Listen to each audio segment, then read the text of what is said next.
खत्री साहब, जिस प्रकार से जो सीईटी का रिजल्ट था, बच्चों को भी इंतजार थी, एक सरकार का भी ड्रीम प्रोजेक्ट था, पेपर लेना ही चुनौती था। पहले तो पेपर भी हुए, रिजल्ट भी आ गया।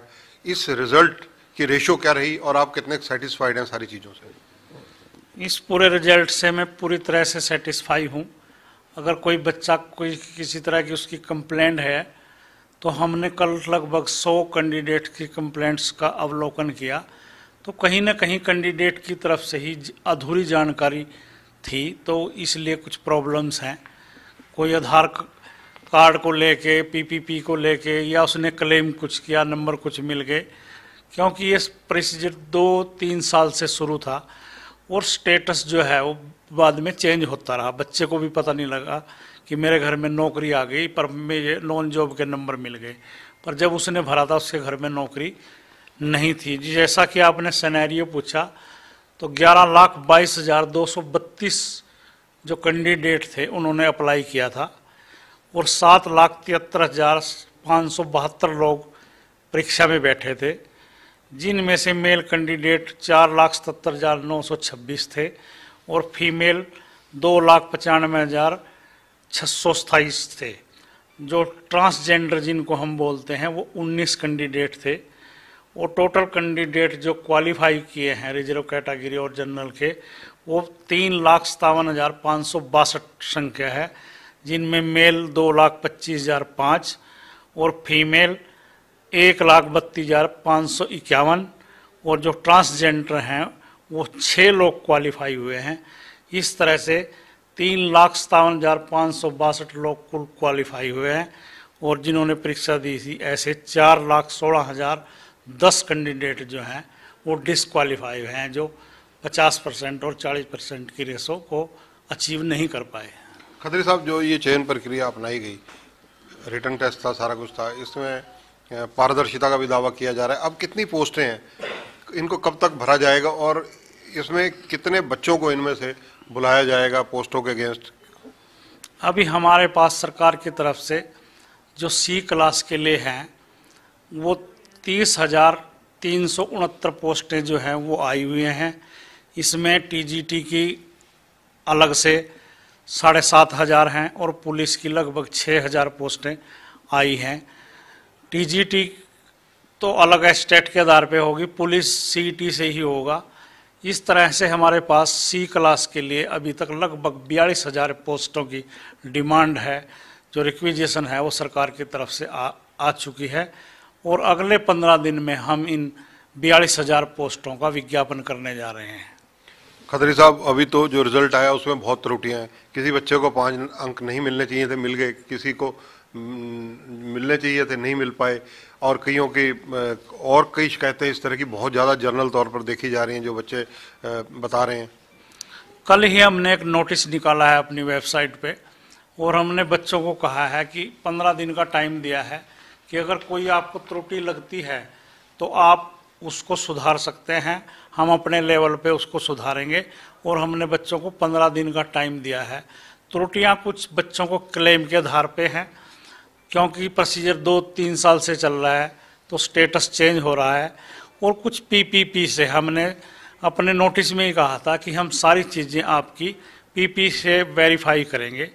तो जैसे किसी बच्चे ने क्लेम किया कि मेरे घर में नौकरी नहीं है और उसके घर में नौकरी वाकई नहीं है, तो हमने तो एक सरकार की तरफ से जो नोटिफिकेशन है कि जो नॉन जॉब के नंबर हैं वो केवल उन लोगों को मिलेंगे जिनकी वार्षिक आय 1,80,000 रुपये से कम है। तो बच्चे ने तो क्लेम कर दिया कि मेरे घर में नौकरी नहीं है, मगर एक सरकार की तरफ से कैप भी तो लगा हुआ है ना कि नॉन जॉब के नंबर सिर्फ उसको मिलेंगे जिसकी वार्षिक इनकम 1,80,000 से कम है। कोई बच्चा है उसने कहा कि मेरे घर में तो नौकरी है, फिर भी आपने मेरे को 5 नंबर दे दिए।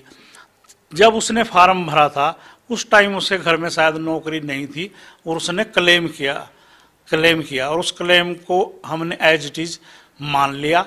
अब सारी चीज़ें वेरिफिकेशन पे जा रही हैं, जिसकी कोई त्रुटि है उसको हम ठीक करेंगे, चाहे हमारे लेवल पे होगी चाहे कैंडिडेट के लेवल पे। खत्री साहब, मैं आपकी बात से इससे सहमत नहीं हूँ कि बच्चे ने जब फार्म भरा, मैं आपको एक एग्जांपल देता हूँ।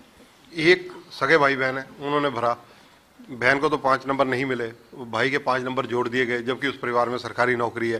तो ये त्रुटि तो कहीं ना कहीं आपके ऑफिस के एंड पे भी रही है या एजेंसी जो इन्वॉल्व है उसके एंड पे भी रही है। हो सकता है वो कहीं पीपीपी के लेवल पे भी हो, पीपीपी में अपडेट ना हो ये चीज़, और हमने सिर्फ पीपीपी को ही आधार मानना है, वहाँ शायद अपडेट ना हो। पीपीपी में भी ये चीज़ ऐड है। ये पर्टिकुलर केस को मैं जानता हूँ, इसलिए मैंने आपसे बताना चाहता हूँ कि आपके कहीं ना कहीं त्रुटियां आपके विभागीय भी। अगर आप हमारे पास जो उसने एप्लीकेशन फॉर्म भरा और जो उसको अब स्कोर कार्ड मिला और पीपीपी, अगर ये तीनों चीजें लेके आप आ जाएं, हम दूध का दूध पानी का पानी कर देंगे कि किस लेवल पे त्रुटि है।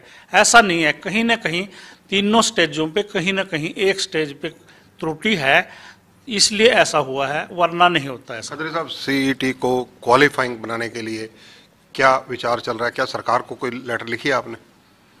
नहीं, हम सरकार के नियमों को फॉलो करते हैं और जो सीईटी का ड्राफ्ट है वो सरकार ने तैयार किया है, मंत्रिमंडल में पास हुआ है। इसमें किसी तरह का जो बदलाव है, करना नहीं करना, ये सरकार के लेवल पे है। अभी तक तो जो सरकार की हमारे पास इंस्ट्रक्शंस हैं हम तो फॉलो करने के लिए बाध्य हैं एक तरह से उसको। सीईटी को लेकर मामला हाई कोर्ट में भी है, पिछले डेट पर जो है बताया जा रहा है, सुना है, कितना अथेंटिक है ये तो आप कंफर्म करेंगे कि आपके तरफ से या सरकार की तरफ से कोई व्यक्ति पेश नहीं हुआ, अधिवक्ता पेश नहीं हुआ। अब जो अगली डेट फरवरी में है उसके लिए क्या विचार है? देखिए, इसमें सरकार पार्टी है ना कि एचएसएससी, क्योंकि जो सीईटी का ड्राफ्ट है, नोटिफिकेशन है, वो मुख्य सचिव की तरफ से जारी हुआ है। हमको ना इसके में कोई जवाब देना, जो जवाब देगी कोर्ट में जाके जो रिप्लाई है वो सरकार की तरफ से होगा, ना कि एचएसएससी की तरफ से। जो ग्रुप सी के अब पोस्टें आप बता रहे हैं, 4 गुना ज़्यादा बच्चों को बुलाया जाएगा या क्या फार्मूला अडॉप्ट किया जाएगा? अभी तो हम पोस्ट के गेट सबसे अप्लाई करेंगे जो भी क्वालिफाई हुए हैं, फिर हम 4 गुना जो टॉपर हैं उनको चिन्हित करेंगे, ये देखेंगे टॉप 4 कौन हैं, उनको ही हम अगले स्क्रीनिंग टेस्ट पे बुलाएंगे, जो अभी तक का प्रावधान है। ग्रुप डी के लिए कब ये सीईटी की परीक्षाएं होने जा रही हैं? ग्रुप डी की जो एनटीए से हमारी बात हुई है और सरकार की बात हुई है, उन्होंने 4, 5 और 10, 11 मार्च अभी निश्चित की है। रिटर्न में अभी कुछ नहीं आया, वर्बली बात हुई है, तो वो 4, 5 मार्च और 10, 11 मार्च अभी निश्चित हुई है। सीईटी की भविष्य में जो परीक्षाएं ग्रुप सी के लिए होंगी उसके लिए कितना गैप रखा जाएगा, कब तक दोबारा हो सकती हैं, क्या संभावनाएं हैं, क्योंकि ये यूथ जानना चाहता है। मार्च में हम जो सीईटी की परीक्षाएं हैं, जो टेस्ट के पोस्ट के गेस्ट है, वो मार्च में शुरू करने जा रहे हैं। जैसा आज ही न्यूज़पेपर के माध्यम से पता चला कि 10वीं और 12वीं की परीक्षाएं 27 फरवरी से लगभग 26 मार्च तक होने जा रही हैं। तो हम ये शेड्यूल देखेंगे कि संडे और मंडे में भी क्या परीक्षाएं हो रही हैं वहाँ। अगर परीक्षाएं नहीं हो रही है तो संडे मंडे को लेके हम मार्च के फर्स्ट वीक में भी ये शुरू कर सकते हैं, वरना परीक्षाओं के बाद तुरंत बाद हम अपनी जो पोस्ट के गेस्ट हमारी परीक्षाएं हैं उसको शुरू करने जा रहे हैं। अगले चरण की परीक्षाओं में क्या 25% हरियाणा से संबंधित जनरल नॉलेज के क्वेश्चन पूछे जाएंगे? नहीं, ऐसा कोई प्रावधान अभी नहीं है, क्योंकि ये सीईटी में हम पूछ चुके हैं और हम जो अगला जो क्वेश्चन पेपर है वो सिलेबस आधारित करेंगे।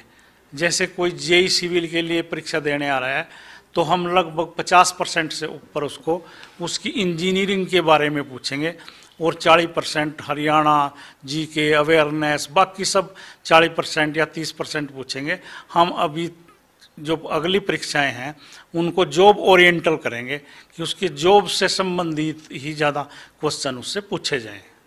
खत्री साहब, क्योंकि सोशल मीडिया पर आपको लोग बहुत फॉलो करते हैं, आपका इंटरव्यू का इंतजार करते हैं, जो सोशल मीडिया पर लोग जानना चाहते हैं कि जिन लोगों की सीईटी में कैटेगरी ही बदल दी गई, उन लोगों के लिए क्या प्रोविजन है? नहीं, हमने दिया ना टाइम 15 दिन का। अगर कोई इस तरह की त्रुटि है तो बच्चा जाके उसको दुरुस्त कर सकता है। हम सब चीज़ों को एक एक को बड़ा चेक करके नोट उससे बिल्कुल अच्छी तरह से चेक करके सब त्रुटियों को ठीक करेंगे अगर कोई कैटेगरी चेंज हुई है किसी की। आगे आने वाली जो भर्ती हैं उनमें क्या सब इंस्पेक्टर की पोस्टें भी निकाली जा रही हैं? नहीं, अभी तक हरियाणा पुलिस सब इंस्पेक्टर के हमारे पास कोई डिमांड नहीं है। 5000 कांस्टेबल, मेल कांस्टेबल और 1000 फीमेल कांस्टेबल की डिमांड हमारे पास पुलिस विभाग की तरफ से आई है।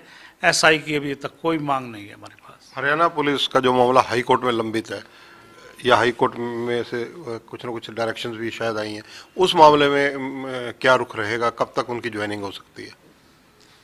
फरवरी जनवरी शायद कोई डेट लगी हुई है, और मुझे उम्मीद है कि वो इसी महीने में, हमने परिपोन डेट भी मांगी है, तो अगर वो जनवरी में नहीं होता तो फरवरी की जो निश्चित डेट है, शायद हमारी बात से जो है कोर्ट कन्विंस होगी और बच्चों की प्रॉब्लम को भी उस नज़रअंदाज नहीं करेगी और उनको सोल्व करेगी कोर्ट, ऐसी मुझे पूरी उम्मीद है। क्योंकि हमने पूरी योग्यता से और पारदर्शिता से भर्ती की है, ये बच्चे भी मान रहे हैं। स्टे का कारण कहीं न कहीं कोर्ट की कुछ बातें समझ में शायद नहीं आ रही हैं, वो हम समझाने के लिए कामयाब होंगे, हम कोर्ट को समझाने के लिए, और स्टे हटेगा। जो सोशियो इकोनॉमी है उसको लेकर कहीं ना कहीं कोई विवाद रहता है, उस मामले में क्या कोई जांच भी प्रशासनिक स्तर पर की जा रही है? नहीं, वो जब फाइनल भर्ती हमारी हो जाती है और जब सिलेक्शन हो जाती है, तब हम हरियाणा पुलिस की जो सीआईडी विंग है उससे जांच कराते हैं कि जो बच्चे ने नॉन जॉब के, फादरलेस के, विधवा के ये नंबर क्लेम किए हैं, क्या उसने ठीक किए हैं या गलत किए हैं, वो हम सिलेक्शन के बाद करते हैं। एक समान योग्यता रखने वाले व्यक्तियों के लिए क्या जो ये एक ही ग्रुप बनाया जा सकता है? जैसे हमने बताया कि 42,000 पोस्टें हमारे पास अभी तक आई हैं, हमने इसके लिए अभी 52 ग्रुप बनाए हैं। जो एक समान योग्यता के पद हैं उनका एक ग्रुप होगा और बच्चे से प्रेफरेंस मांगी जाएगी कि आप कौन से डिपार्टमेंट में और कौन सी पोस्ट पे जाना चाहते हैं।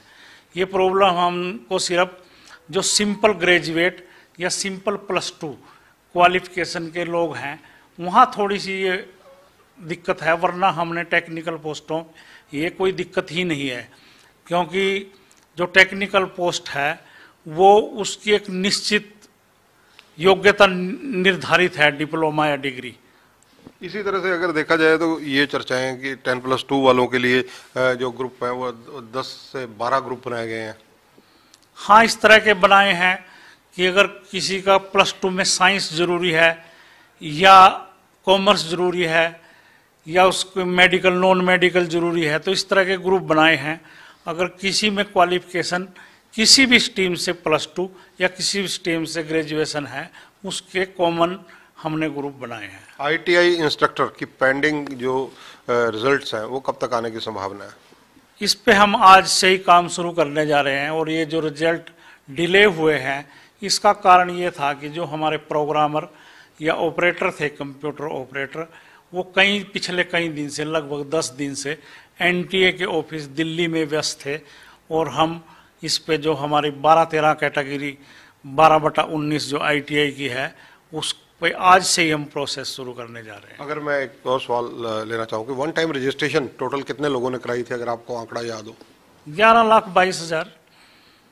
तो अगर अब ये माना जाए कि ये भर्तियां मार्च अप्रैल में प्रक्रिया शुरू हो जाएगी, जिनके अब बच्चे पास हुए हैं, तो इनको कब तक अगर रिजल्ट आ जाएंगे आगे, और कब तक ये सुनिश्चित माना जाएगा कि इन बच्चों को रोजगार मिल जाएगा? सितंबर अक्टूबर तक हम प्रयास करेंगे कि सारी भर्ती हो जाए, और सितंबर अक्टूबर में अगला जो सीईटी है 2023 का, उसका आयोजन किया जाए।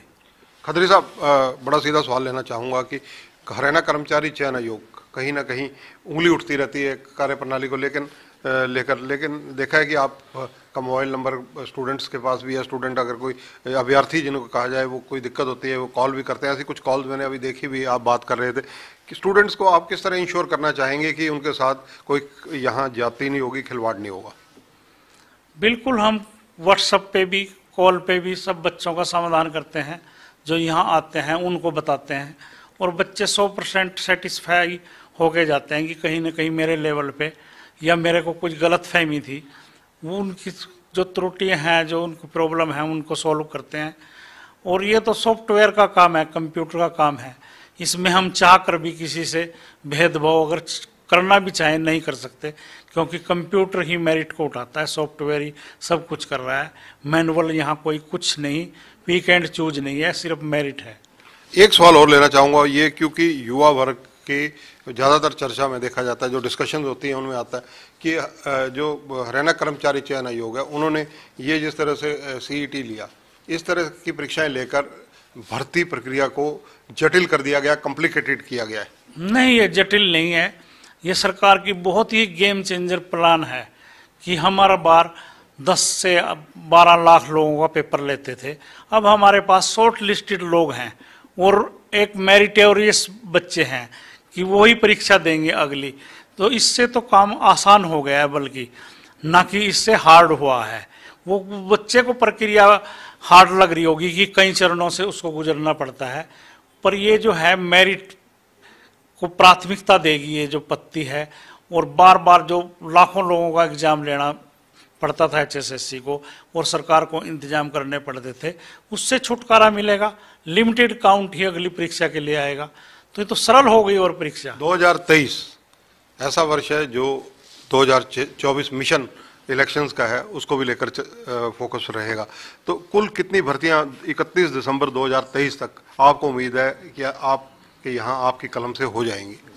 हमने जो है वित्त वर्ष, जो है नया वित्त वर्ष है, वो 31 मार्च 2024 को टारगेट लिया है। और हमारे आयोग का पूरा प्रयास है और सरकार के सहायता से कि लगभग HSSC जो है, हमारा जो कमीशन है, वो 65,000 दो प्रदेश के युवा हैं उनको 65,000 लोगों को नौकरी देने का काम करेगा विभिन्न पोस्टों पे। हमारा टारगेट 31 मार्च 2024 है, ना कि 31 दिसंबर 2023। धन्यवाद। तो ये है भोपाल